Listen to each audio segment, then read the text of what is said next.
So the questions I'm getting asked every single day by buyers, sellers, investors in the Bay Area is, what's going to happen with the real estate market in 2023? Did the market crash in 2022? What's happening with interest rates? Is the market going to crash into 2023? What if we go into a recession? Is it a good time to buy? Is it a good time to sell? I'm gonna break all that down for you in this video.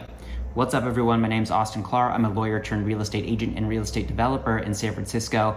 I've lived in multiple neighborhoods throughout the city since moving here in 2013, which gives me, in-depth, firsthand knowledge of what it's like to work and live in San Francisco. And every single day, I put my courtroom advocacy and contract negotiation skills to work for people trying to buy, sell, and invest in real estate every single day. If you want to know more about the real estate market in San Francisco, or you want to look at any properties or get more information about particular communities, definitely reach out to me. My contact information is in the description below. I will personally answer every call, every email, every text. So, please reach out. I'd be more than happy to help you. And if you want more videos just like this, make sure to subscribe to my channel. I'll be posting videos like this every single week. So make sure to click the bell so you're alerted every single time I post. 2022 was perhaps one of the most, if not the most, tumultuous years in real estate. And 2022 started pretty much where 2021 left off. Mortgage interest rates were at historic lows. You had properties getting into contract at way over ask with, a dozen, 24 offers, within a week of being listed. The pace of sales was so frenetic. The competition was insane. But all that changed, a few months into 2022 when mortgage interest rates started to rise. We've never before in the history of this country seen mortgage rates double within the span of 1 year, and they actually doubled in less than a year, in about 6 or 7 months in 2022. And that really changed the way that buyers and sellers were looking at their decisions whether to buy or sell a house. It had a huge impact on affordability. People who were, pre-approved for a $4 million loan, when interest rates doubled, now they found out that they're only approved for a $3 million loan because, their monthly payments are higher. And as those borrowing costs continue to increase, home sales and home prices really slowed down. So the frenetic, all-time high, pace of growth that you saw in 2021 heading into 2022 really started slowing down. So in this video, I'm gonna break down for you what really happened with home prices and home buying and selling activity in 2022 compared to 2021 and the few years prior to that, to show you that there wasn't really a crash. In 2022, home prices did reach a peak, and they did, at least in San Francisco, come down from that peak within 2022. But I'm gonna show you the data to show you that compared to years prior, the housing market is still very healthy. It did not crash in 2022. And then I'm gonna break down for you why I don't think the housing market is going to crash in 2023, and what might happen with home prices if we get into a recession, and what I think is going to happen with mortgage interest rates. So first, I want to start by breaking down what happened in 2022 and how it compares to prior years to show you where things stand right now. I'm pulling up a chart here that talks about different statistics in 2022 compared to the years 2018, 19, 20, and 21. And what you see here for new listings, there were 8,223 new listings in 2022, and that's down 11% from 2021, which had 9,244 new listings. But if you look at that number compared to 2020, 2019, and 2018, it's pretty much on par with those years. So the activity that you saw with new homes coming to market, was it as high as, the all-time record high of 2020 and 2021? No, but was it still very healthy compared to 2018 and 2019, which, by the way, were, considered some of the best years in real estate heading into the pandemic? And the answer is they were not only in line, there was actually more activity in 2022 compared to 2018 and 2019, and it was only slightly under what there was in 2020. And the story is similar with pending sales. There were 5,569 pending sales in 2022, not as great or as robust as the record high of 2021, but pretty much on par with all the years prior, which are considered very, very good years in real estate. The same thing happened with sold listings. There were 5,600 sold listings in 2022, which yes, was down 26.5% from 2021, but look how it compares to 18, 19, and 20. It's pretty much on par with those. So the level of activity that we saw in 2022, when you compare it to 2021, yes, it was down significantly from 2021, but you need to remember that 2021 was an absolute aberration, a totally bonkers year in real estate that we had never ever seen before, and we might not ever see again. And that was caused by historically low borrowing rates. To borrow money was practically free. And so that's why you had so many people clamoring at the gates to get their hands on a home during that time. So that's what happened with housing activity in 2022 compared to the prior years. What about prices? So if you look at this chart here, this shows median sale prices of homes in 2022 compared to prior years. And you can actually see that even with the shift that happened, starting in the, early to middle of 2022, median home prices for homes in San Francisco were up compared to 2021 and every year prior to that. It was $1.45 million in 2022, up almost 1% from 2021, and up, several percentage points from what it was in 2020, 1.38 million, 2019, 1.35 million, and 1.33 million in 2018. So again, higher than the median sale price was in years that were considered very good real estate markets. Same story with the average price. The average price of homes in San Francisco by the end of 2022 was $1.7 million. It's down a little bit more than 1% from the peak of 2021, which was $1.76 million, but it was up compared to 2020, 2019, and 2018. So did the market crash in 2022? No. Now I want to shift gears to what's going to happen in 2023. Are we going to get a real estate crash, akin to what we saw in 2008? If we do get into a recession, like there's a lot of talk about right now, what's going to happen with housing and what's going to happen with mortgage rates? Is it a good time to buy right now? Is it a good time to sell right now? Or should I be waiting on the sidelines until things kind of settle a little bit? I'm going to answer all of those next. There are three main reasons why today is nothing like 2008 and why you shouldn't expect the real estate market, especially in the Bay Area, to completely crash. Reason number one is the supply and demand dynamics are completely different today than they were back then. One of the most fundamental economic underliers of the housing market is supply and demand. How many homes are there available versus how many buyers are out there, and how quickly are homes selling? So back in 2008, there were too many homes on the market compared to the demand that existed at that time. When the housing market crashed, there was almost 11 months of housing supply. So what does that mean? That means that if no new listings came on the market today, it would take 11 months to sell out of all the listings that were available before the new listings stopped. We're in a very different position today. Today, nationally, there's only about 3.3 months of supply. You need to be in about a 6 to 8 month supply to be in a buyer's market. So we are still very much in a seller's market. And the supply picture in San Francisco is even more constrained than what we see nationally. In San Francisco, single family homes right now, there's only 0.9 months of supply. So that means if no new single family homes came on the market, all the existing inventory would be gone in less than 1 month. And that compares to 0.8 months of supply in the super frenetic time of 2021. So yes, there has been an increase in the supply of housing because there's been less overall activity, but less than 1 month's supply of housing is pretty much as you can get into seller's market territory. Condos, it's a similar story. There's 1.7 months of supply as of the end of 2022 compared to 1.8 months supply on average in 2021. So the supply of condos in San Francisco from a month's supply standpoint is actually down now compared to what it was at the peak in 2021. So why is there such a shortage of housing? Well, there's not that much land here available to build housing, and building housing here is very expensive. Over the past year, the number of homes that are under construction has decreased, and the price of constructing homes, went through the roof. The price of wood, the price of steel, the price of labor. So a lot of builders put their plans on pause. So there isn't a huge influx of new housing inventory that's about to come and satisfy, all the people who are still trying to buy houses. There's a strong population of people here who are interested in buying housing, and that's mainly millennials. Millennials made up, approximately 40% of the number of the people who are buying homes, in recent years. And that's because millennials today are reaching their prime home buying age, which is, late 20s to late 30s, maybe early 40s. So as things sit today, there just isn't enough inventory on the market, even with the recent slowdown and even with the recent uptick in inventory,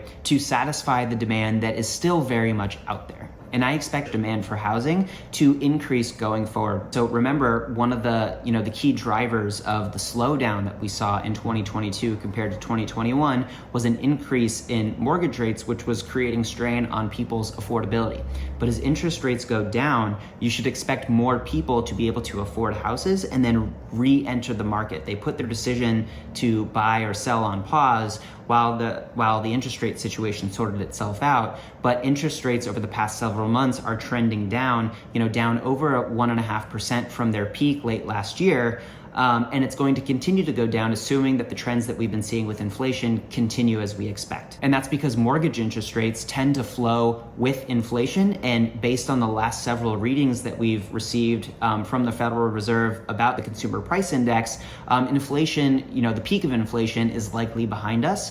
And if we keep getting positive reports about the pace of inflation slowing, then mortgage rates should go down as well. Inflation peaked back in June of last year at 9.1%, and by the end of the year, the latest CPI reading said that it was at 6.5%. Another reason why you shouldn't expect the market to crash today like you did in 08 is because the lending standards back in 08 were nowhere near as strict as they are today. You had, companies doing no income, no job, no asset loans, lending to people without doing any serious underwriting to people who couldn't afford the homes that they were getting into.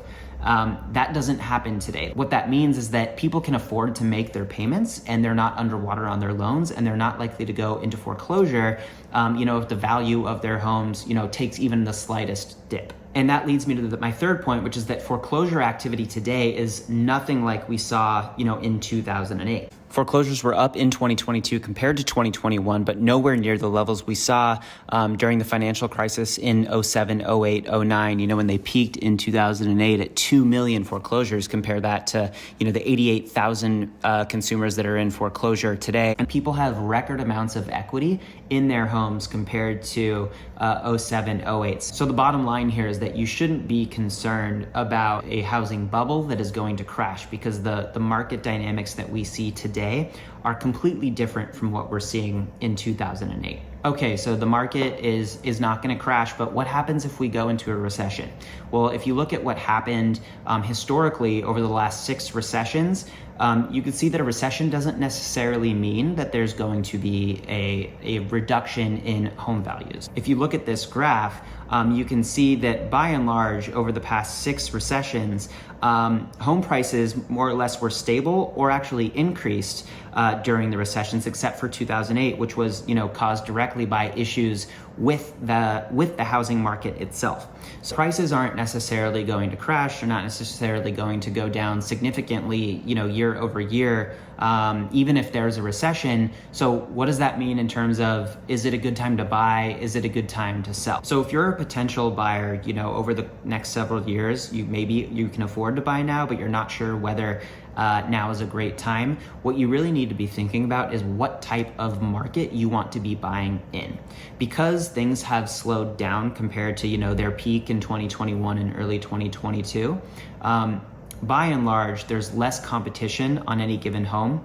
Homes are receiving, less offers than they did before. A lot of people are getting into homes being the only offer, or maybe they're competing against only 1 or 2 other people instead of, 30 people for the same house. And because there's less competition, buyers are able to, if they want them, have contingencies in their offers. Homes are on the market for longer, so buyers have longer to make a decision about whether or not they want to buy a home. They have longer to look at other homes if they want to. And they're also able to negotiate with sellers over things like the price, right? You don't have to bid hundreds of thousands of dollars. And I even saw multi-million-dollar over ask bids, in the peak of 2021 and early 2022. You don't have to do that anymore, because as a buyer in today's market, you might be one of one or one of two people actually looking at a home. And a lot of buyers are actually getting concessions from sellers on top of, getting things for under ask and getting, into escrow with contingencies. They're getting credits for the cost of repairs, credits for closing costs. A lot of sellers are offering to pay money to buy down or lower buyers' mortgage rates, get their effective rates down, sometimes 1.5, 2 percentage points, which saves buyers hundreds of dollars a month. Also, if you are buying in today's environment, because you're buying things at a potentially lower price than you were, if you had to compete against a bunch of people during the peak of the pandemic, because you're getting things at a lower price, you're paying less down. So you're able to keep more cash in your bank account by not buying things, as high as you would have had to if you were buying something during the peak of the pandemic. There was a property that I was looking at for a couple of clients that was a really nice, 2-bed, 2-bath in the Presidio Heights neighborhood of San Francisco. The owners bought it in 2018 for $2 million, and they ended up selling it for $1.66 million late in 2022. So instead of, if you're putting 20% down for the home in the low interest rate environment at $2 million, you're coming out of pocket $400,000. But if you're doing it in a higher interest rate environment, the people who bought it at 166 only had to put down $320,000. So they had an extra, $60,000, $70,000 in the bank, compared to the people who, yes, they bought it at a lower interest rate, but they had to come out of pocket way more. So they had to save up a lot more to make that down payment for the same exact house. And also, because they're getting it at a lower price, they also have lower property taxes, which is based on the assessed value of the house, which is, when you buy a house, it's the purchase price of the house usually. So because they bought it at a lower price, they're getting lower property taxes, and those lower property taxes help offset the higher interest rate payments that they have. So by getting it at a lower price, effectively, at a 6% rate, for example, they're paying the same amount per month as somebody who bought the house for $2 million but had a 3% interest rate. So by buying in today's higher interest rate environment with a little bit less demand and a little bit less competition, you're able to get the same exact house for a little bit less money than you would have if you were competing against a million other people in 21 and 2022. Yes, your interest rate probably would have been lower, maybe a lot lower in 2021 or early 2022, but your home price would have been higher. So there are different levers to pull when you are figuring out what your monthly payment is going to be. So I always tell people not to let higher interest rates deter them from getting into the market, because they're able to get things at lower prices than they were in the lower interest rate environment, and because those lower prices mean lower taxes, which offset those higher interest rate payments. And on top of that, to the extent interest rates go down, which as I've already explained, I believe that they will, you'll be able to refinance your mortgage, exchange your mortgage with a high rate for one with a lower rate, and lower your payments even more. So people who bought their house, very recently in a higher rate environment might ultimately end up paying less or substantially less than people who got their homes, a year or two ago at a much lower rate, but at a much higher price. So if you're thinking about what type of market you want to be buying in, if you believe what I'm saying, that interest rates are going to go lower, and that demand as a result is going to reignite and more people are going to re-enter the housing market and spur competition again, then I would suggest considering pulling the trigger on something sooner than later, because you might end up having to spend more for the same exact or very similar house. If you're a seller, it's a similar consideration. A lot of times, sellers sell their house and then they have to buy another one, right? Maybe it's an elderly couple that has a huge house they raise their kids in, but now they're older, kids are, off to school or grown up themselves. They don't need this massive house anymore, so they want to downsize. Or maybe it's a young couple that, was okay living in a 2-bedroom, but now, one of them works from home and they just had a child or maybe a second child. They need to move to a bigger house. They have to upsize. So a lot of people have to sell their house and buy a new one. So if you're one of those people that is considering selling and is going to have to buy, you should consider what kind of market you want to be buying in. And yes, it is true that as a seller today, maybe you're not selling your house for as much as you would have, say, if you sold in 2021 or early 2022, but then you're not spending as much when you have to go buy your next house for all the reasons that I just described. So it's a little bit of a wash. Had you sold earlier and made more money, you would have had to spend more money on your next house, but now you're selling for a little bit less, but you're buying your next one for a little bit less. And for sellers who maybe they don't need to buy another house, it's not as if you're in a bad position today by having to sell your house, right? As I said before, if you bought your house more than, a year ago, chances are you have equity in your home. You'll be able to profit on the sale of your home compared to when you bought it. So it's not as if you're losing money by selling today. You're still in a very good position. Maybe it's not the exact same position that you would have been in if you were selling, at the beginning of 2022, but you're still in a very good position compared to what you were maybe in 2020 or 19 or 18, or if you bought your house much longer ago, then you're in a very good position. So if you're thinking about buying or selling in today's environment and want to know, what decision is best for you and what timing you think makes sense, reach out to me. I'd be happy to talk through that with you. I'd be happy to put you in touch with lenders who can talk through that with you. There are a number of different professionals that you need to speak to in making those kinds of decisions, and I'm happy to get that started for you. The bottom line is I think we're heading into a place of a lot more balance and a lot more stability in the market. It's going to be somewhere between the frenzy of 2021, early 2022, and the dead of winter in late 2022. I know I just threw a lot at you. If you have any questions or if you want information about particular properties or about particular communities in San Francisco, definitely reach out to me. My contact information is in the description below. I will personally answer every call, every email, every text. I'd be more than happy to help you. And if you like videos like this and want more, make sure to subscribe to my channel and don't forget to click the bell so that you're alerted every single time I post a new video.